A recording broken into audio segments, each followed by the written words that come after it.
Parlez avec elle. C'est l'histoire d'une rencontre avec des familles d'origine immigrée, depuis longtemps installées en Belgique.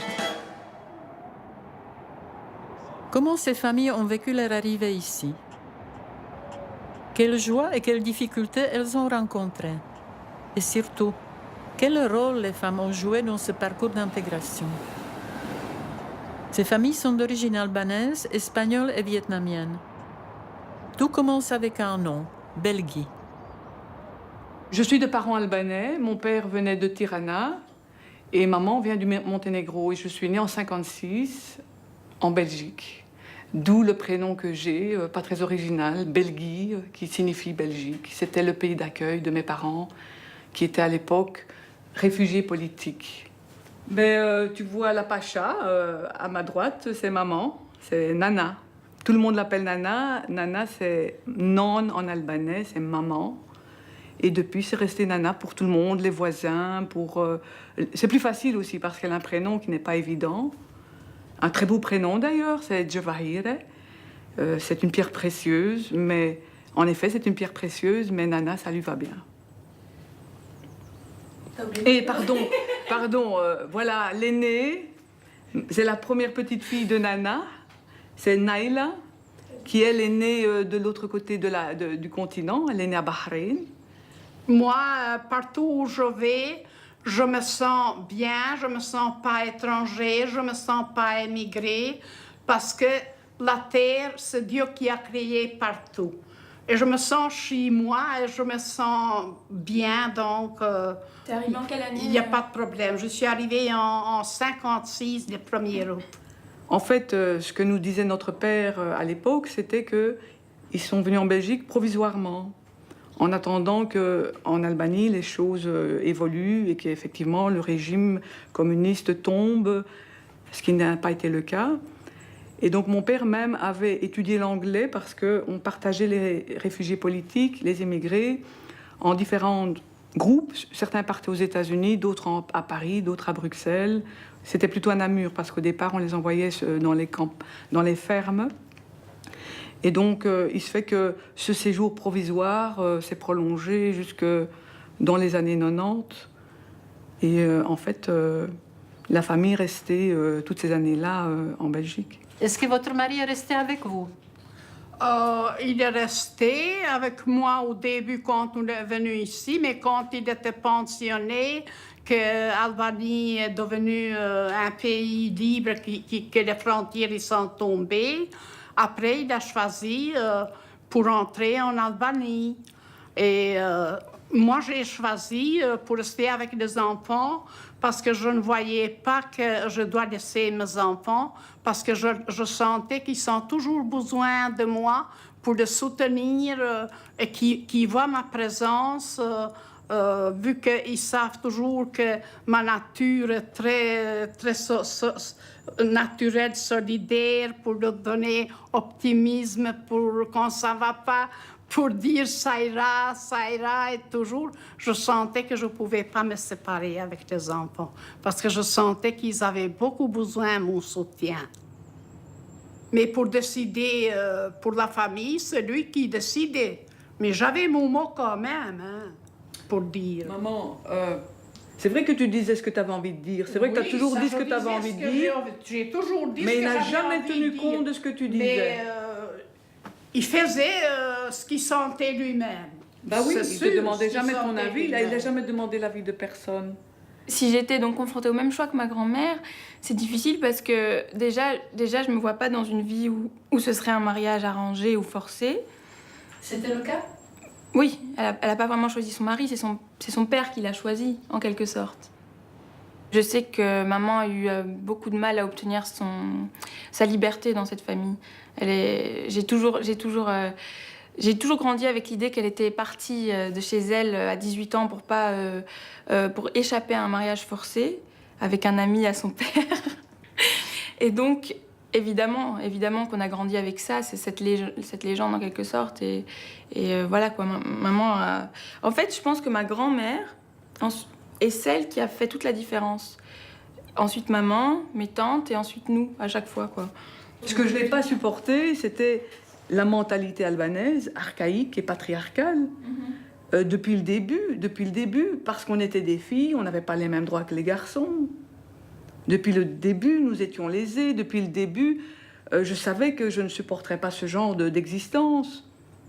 Et donc c'est ça, le féminisme, il est né dans cette injustice. Pourquoi mon frère est mieux traité que moi? Pourquoi mon frère a tous les droits et pas moi? Pourquoi quand ma petite sœur est née, ma grand-mère, ma tante ont pleuré à chaudes larmes?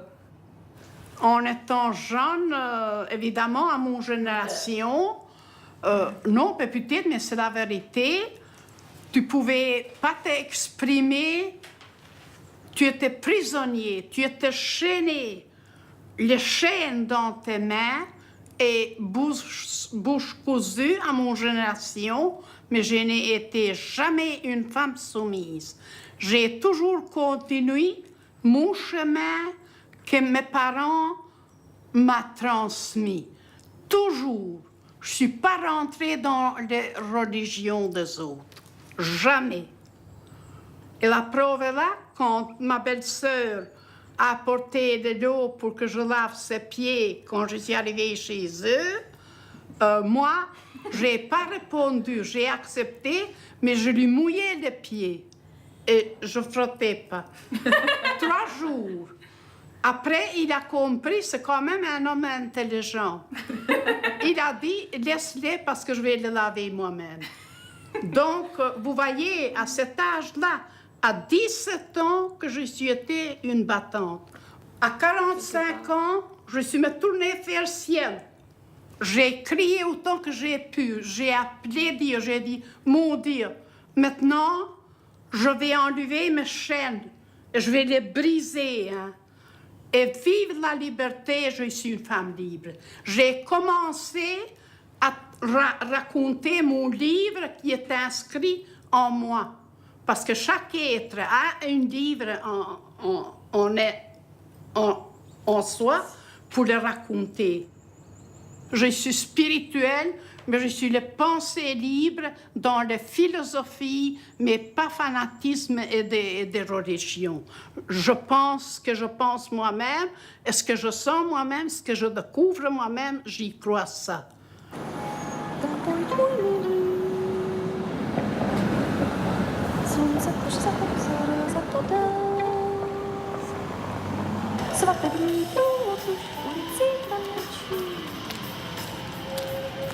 Už první blesk svatební pochod vyhrává.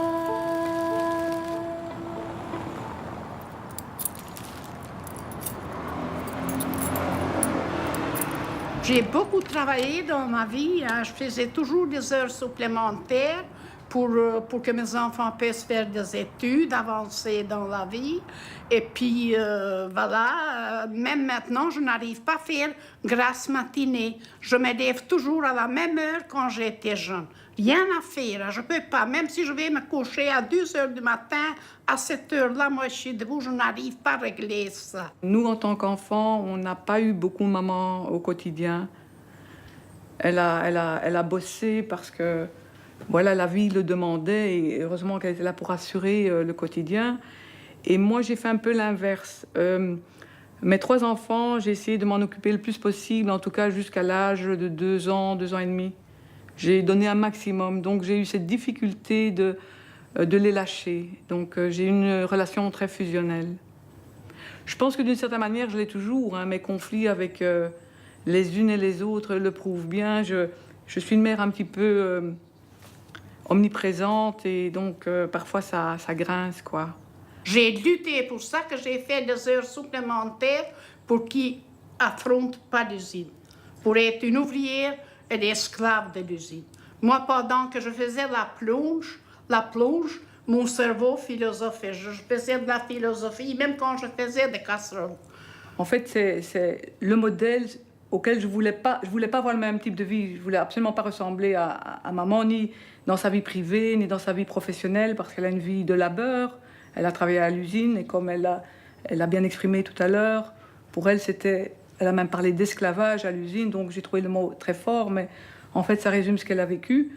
Mais en fait, je voulais absolument pas vivre ce qu'elle avait vécu. Mais en rien du tout, quoi. C'est terrible à dire, mais c'était aller vraiment vers autre chose parce que je trouvais que sa vie n'était pas quelque chose qui pouvait apporter le bonheur, tout simplement. Parce que quand j'ai eu 45 ans, jusque-là, on ne pouvait pas s'exprimer au salon, entrer, servir, accueillir, tout ça. Tu avais plein de choses à dire quand tu attendais les conversations des hommes et que tu ne pouvais pas exprimer. Tu étais une prisonnière. Tu étais une prisonnière. D'ailleurs, dans notre langage maternel, on Oui. appelait ça la chambre... Sobaïbourave, Oui. la chambre des hommes. Oui, Donc, et c'est à je disais, l'étage. mon Dieu, comment c'est possible? J'étais étonnée, et quand je sortais à la cuisine, je riais autant que je pouvais toute seule pour me soulager, parce que je disais, quoi de beau de servir tout ça à moi-même, et quoi de beau de servir tout ça. Et je me marrais avec tout ça. Pour moi, c'était tout de spectacle. Mais, je veux dire, le féminisme, il a une histoire bien antérieure. C'est pas dans les livres seulement, c'est pas à l'école qu'on l'a appris. Et je pense que Nana est devenue féministe, excuse-moi, hein, mais parce que ses filles se sont battues. Hein. Elle n'est pas devenue féministe comme ça. Toi, tu l'as connue déjà féministe, mais je pense que le boulot, c'est nous qui l'avons fait. Elles se sont battues et les autres filles de ta génération pas. Peut-être qu'il y avait une graine de quelque chose quand même chez Nana déjà, tu vois. Oui, peut-être. C'est ça que je veux dire. Mais le féminisme n'est pas génétique, hein, Naïla. On ne l'hérite pas.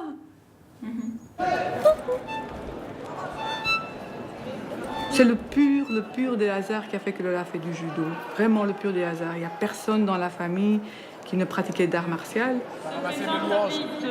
Mansour, Lola, Jasper Spoli. Et en fait, j'ai voulu l'envoyer au basket. Et comme on n'a pas voulu d'elle, on s'est rabattu sur la salle d'en face, c'était le judo. Donc, c'est vraiment une pure coïncidence.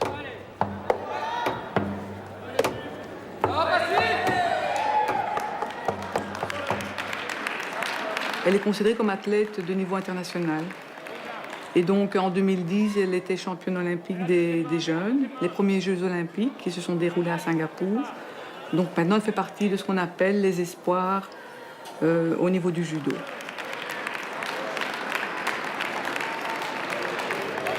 On n'a jamais encouragé les filles, mais aujourd'hui, les filles prennent les sports en main. Donc, de plus en plus de filles font de sport. C'est vrai que le judo est un sport, c'est la voie de la souplesse. Donc, à mon avis, il ne faut pas être simplement gros et costaud pour pouvoir le pratiquer. Moi et mes sœurs, on a grandi vraiment libre, quoi, libre pour tout. Libre de penser, libre en tant que fille. Mon père m'a acheté ma première mini-jupe, des choses comme ça. Ouais. Donc c'est très différent pour moi, quoi. Elle nous transmettait des choses logiques et elle nous apprenait à pas mentir parce que oui, ça c'est une grande force de pas mentir, de toujours tout lui dire ou en tout cas de ni mentir à mon père ni à elle parce qu'elle a drillé mon père aussi en lui disant que autant qu'ils sachent les choses, même si c'était des garçons, que de pas le savoir et qu'on le fasse derrière leur dos par exemple. Donc elle drillait tout le monde. Mais pas seulement ça aussi, parfois avec Naïla, c'est assez paradoxal, mais parfois elle me traitait de féministe, quoi. Arrête avec tes histoires de féministes et de nous embêter, parce que c'est vrai, dans les relations avec les hommes, les garçons, j'étais toujours vigilante qu'elles ne soient pas mises en situation de contrôle, par exemple, qu'on les appelle, qu'eux décident, que... Tu vois, ce que moi je vois dans les rapports aujourd'hui, où moi j'ai dû me battre pour ma liberté, que quelque part il y a une forme de régression dans les relations qu'ont mes enfants avec leurs partenaires, où quelque part il se produit de manière très insidieuse un rapport de force où elle lâche du lest, elle ne se rend pas compte que c'est un problème de domination du mâle sur le féminin. C'est ce que maman dit, mais ne t'inquiète pas, je gère. Oui, bien sûr. Face à l'endurance de Nana, que j'admire parce que il faut être costaud aussi pour traverser ça. Et moi, je me suis dit, non, pas question, jamais. Et je savais aussi que lorsque j'étais enceinte et que ma belle-mère me disait, Inch'Allah, Walad, si Dieu le veut, ce sera un garçon. Je me disais, j'espère que ce sera une fille, et ce sera une fille. Tu vois, c'était l'inverse, j'étais dans l'excès, quoi. Et bon, j'ai eu 3 filles et j'en suis absolument ravie parce que c'est 3 caractères différents. Et pour moi, il n'y a pas de sexe, il n'y a pas masculin, féminin, c'est un équilibre des deux. Je ne comprends pas, quoi, cette façon de fonctionner. Tak pojď můj milý, Ça, c'est mon père bien-aimé et ça, c'est mon frère aussi bien-aimé. Mon père, il avait éduqué ses enfants pour la justice et pour la paix. Et mon frère, il était à 18 ans parti dans les brigades pour la résistance avec les partisans. Et ils ont fait la guerre avec les Allemands et contre occupateurs et fascistes. Hein. Ici, ce grand philosophe albanais spirituel, Sheikh Ahmed Shkodra.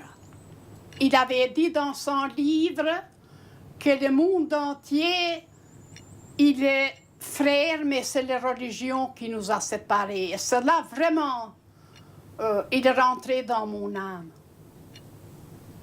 Ça, c'est des anges. Pour moi, pour dormir avec moi dans ma chambre. C'est mes anges. Et ici, c'est mes deux frères que j'aimais beaucoup, vraiment beaucoup, et qui m'aimaient beaucoup, on était reliés vraiment. Ils sont morts. Adem, il était philosophe. Il est mort d'une crise cardiaque à 48 ans. Et ici, c'est Halil, il est mort soldat. Ici, c'est moi avec mon mari. Et là, c'est moi quand je suis dans le camp avec Skender, mon fils, qui est écrivain poète. Je ne peux pas écraser mes racines, parce que si je crache dans mes racines, je me crache moi-même. Je ne peux pas faire ça. Mais moi, je suis bien sortie dans la vie parce que j'ai été toujours moi-même. Je suis adaptée où je suis dans les pays. J'ai tout respecté, j'ai respecté mes racines aussi. Et aujourd'hui, à la fin, moi, je suis gagnante. Je ne suis pas perdante. Mes petites filles, ils sont mes amours, mes bien-aimés. Ils sont du talent. Et tout. Je suis heureuse. Tu te rappelles quand on était petite, tu nous racontais tout le temps des histoires incroyables sur le Monténégro. Oui. Mais c'est parce que ça te manquait que tu nous racontais ces histoires tout le temps. Non, ça me manquait pas, mais je trouvais un peu Amusant. Amusant. C'était pour découvrir quelque chose. Puis pour le fait quand je racontais, les ancêtres, ils ont vu les fées se baigner dans le lac. Là, il y a un lac là juste tu m'as montré la photo. Village, oui. Tu l'as vu, qu'elle s'appelle en albanais l'œil. Et il a vu le fait qu'elle se peignait, qu'elle avait des cheveux longs, une robe blanche et cheveux noirs et longs jusque là, qu'elle se peignait. Et c'était vrai. Ça m'a donné plein d'idées en fait. Ben oui. J'ai imaginé un monde incroyable de fées. Quand je faisais une bonne soupe minestrone, vous ne vouliez pas parfois manger, je disais mange. Ouais, parce que c'est les fées qu'elle est venue m'inspirer pour faire cette bonne soupe. Ça, c'est la soupe de fées. Après, vous videz toutes les bols de soupe. C'est vrai. C'est juste un autre point de vue sur le monde. C'est parce qu'elle a grandi avec la nature, dans la nature. Et disons que je crois que c'est pour ça que j'adore autant le cinéma fantastique, peut-être, et que ça me parle. Il y a des choses, je ne vais pas dire que je crois à tout ce qu'il y a dans les films fantastiques, mais ça me parle et ça a beaucoup travaillé mon imaginaire, mon imagination, ma créativité de manière générale. Toutes ces histoires m'ont inspirée et je crois que c'est pour ça que depuis toute petite, je dessine des choses un peu folles et imaginaires. C'est parce qu'elle me racontait des choses et que j'imaginais son pays avec des cascades sublimes, des fées. Pour Nana, par exemple, nos ancêtres sont les fées. Tu vois, donc, comme on vient d'une famille de fées... Cowboys and Vampires, take one. Alors, on est dans le bureau d'Olivier Merckx, qui est mon boss et ami. Je suis assistante à la production pour son long-métrage, qui va s'appeler Cowboys et Vampires. Et j'ai entre autres un rôle de vampirette dedans, d'ailleurs. Je suis aussi comédienne pour le court-métrage d'Olivier, qu'il va filmer le mois prochain. Je suis une militaire russe dedans, un peu comme Sarah Connor. Je prends le DVD pour Steven, parce que Ah. ça fait 3 jours qu'il attend. Ok, cool, Donc, c'est noté. enfin, c'est pas toi, hein, c'est moi qui oublie. Ah bah parfait, ok ça va, c'est bon. Et donc là justement il est en train de préparer un trailer pour son film. Et on organise, on va dire, un espèce de cocktail pour les financiers potentiels du film parce qu'on a besoin de soulever des fonds en plus. Parce que le fantastique n'est pas vraiment financé en Belgique par la commission. Donc on essaye de trouver des privés intéressés par le cinéma. Et je pense aussi que j'aime autant le fantastique et ça me parle autant et j'arrive autant à lire le réel à travers ça parce que Nana m'en a toujours parlé depuis toujours. Elle a des phrases trop drôles, elle croit à la lune, elle prie pour la lune ou des choses comme ça. Oui, je crois que tout ça est lié quand même. C'est marrant maintenant que j'y pense. Je crois que c'est lié. Donc Nana m'a apporté le fantastique, maman m'a apporté l'amour du spectacle en quelque sorte et les valeurs fortes d'être une femme bien à sa place et pas rentrer dans le système quoi. Ce qui est très très dur. C'est vraiment très dur parce que je crois qu'on obtient moins vite les choses comme ça. Parce qu'on se bat tous les jours dans un milieu d'hommes quand même, le cinéma. Derrière certaines de ces fenêtres, il y a des familles immigrées comme mes amies albanaises. Je voudrais me retrouver dans ce récit, m'enrichir de souvenirs de telles grand-mères, observer comment les décisions de celles-ci ont transformé la vie de sa fille. Je réalise à quel point j'ai été privée par la vie de ce moment précieux qui constitue une mémoire familiale. J'étais partie trop jeune de chez moi. Moi, je suis à Bruxelles depuis 1960.